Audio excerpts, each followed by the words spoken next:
My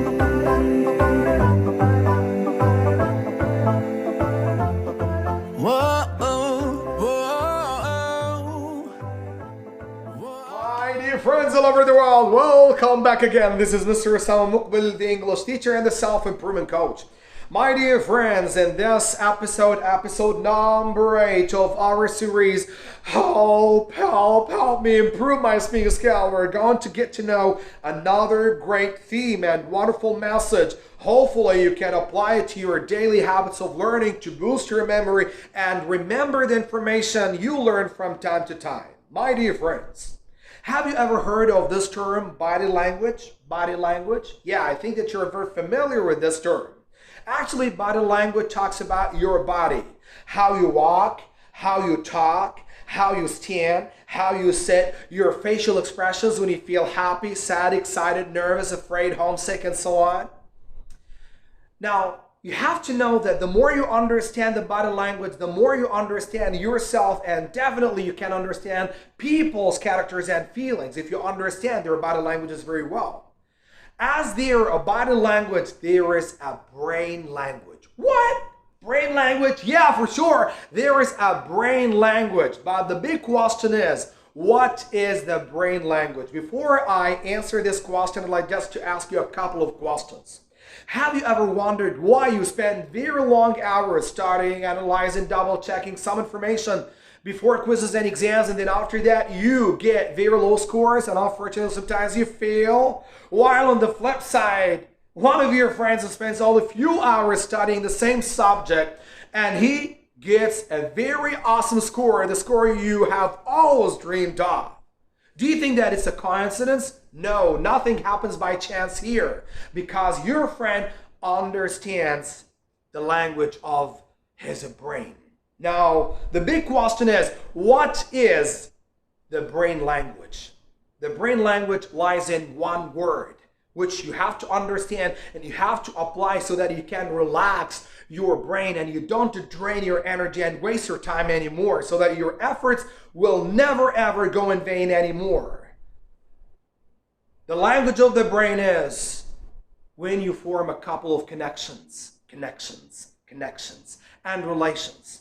You know that our lovely friends, learners, students, whether at schools, colleges, and universities, you know that they absorb the information in a very horrible way. They just, give the information and then they scatter the ideas here and there. And this way you are tiring your brain, because if you understand how the brain is created, you can understand the brain language very well. You have to know when you visualize the picture of the brain that there are millions, maybe billions of cells here in your brain which are harmoniously and wonderfully connected with one another.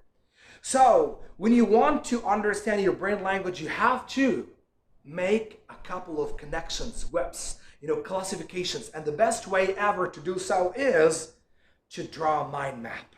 The mind map, actually, you write a big title in the middle, and then after that, you draw a couple of arrows so that all of these ideas you want to memorize and understand are highly connected with one another. At last, your brain would say to you, "Oh, I'm so happy now. At last you understood my language."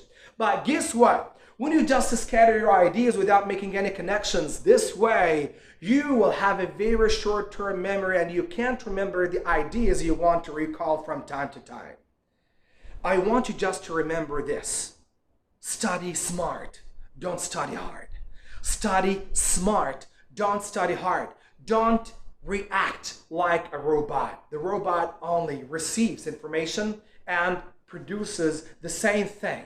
But I want you just to receive information, analyze these ideas you get from time to time, make a couple of connections using or drawing a mind map, and then make sure that you will have a very long-term memory. Now, you will say, "Teacher, okay, I'm so grateful to you for this piece of information you have shared with me. But the big question is, how can I apply this to English language, to improving my speaking skill?"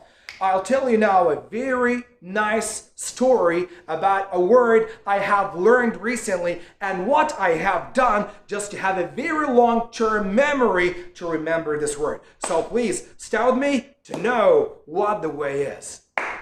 Let's go. Here we go, my dear friends. Don't worry about the stick. It's only for teaching, not for heading. Okay. The word is lethargic.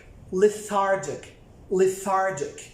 This word, I have learned it recently, and I have done my best to apply the mind mapping method so that I can boost my memory and remember its meaning when I use it in different contexts and different sentences. The word is lethargic. My dear friends, bear in mind, each time you want to learn a new word, you have to remember these 4 manners or 4 dimensions of that word. Its meaning, what it means. Its pronunciation, how to pronounce it correctly. Number 3, spelling, how to write it correctly. And finally, its usage, whether it's a verb, an adverb, an adjective, or a noun. Because if you don't know how to use this word correctly and meaningfully, you are just wasting your time. And again, we get back to the same horrible rote learning method when you just throw the word into a very dead, arid desert without connecting that word to any other words or to any other context, so that you paralyze the learning process horribly. The word again is lethargic. Lethargic. Lethargic. What does this word mean? Do you think that I'm going to spoon feed you? No! I'm going just to give you 3 examples so that you can remember the meaning of the word lethargic. Number 1, try to guess its meaning. I feel lethargic when I work 24/7. I feel lethargic when I work 24/7. You don't understand its meaning? No problem. Next. I am dead tired and lethargic. Why?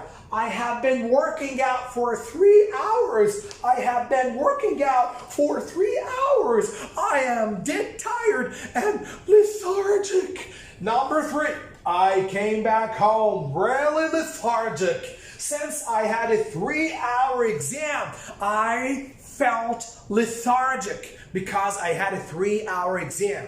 Lethargic. I think that you are smart enough now to know what it means. Lethargic means when you are dead tired, when you don't have energy anymore, when you don't want to do anything just because you are extremely exhausted. Lethargic. Lethargic. This is the meaningful learning.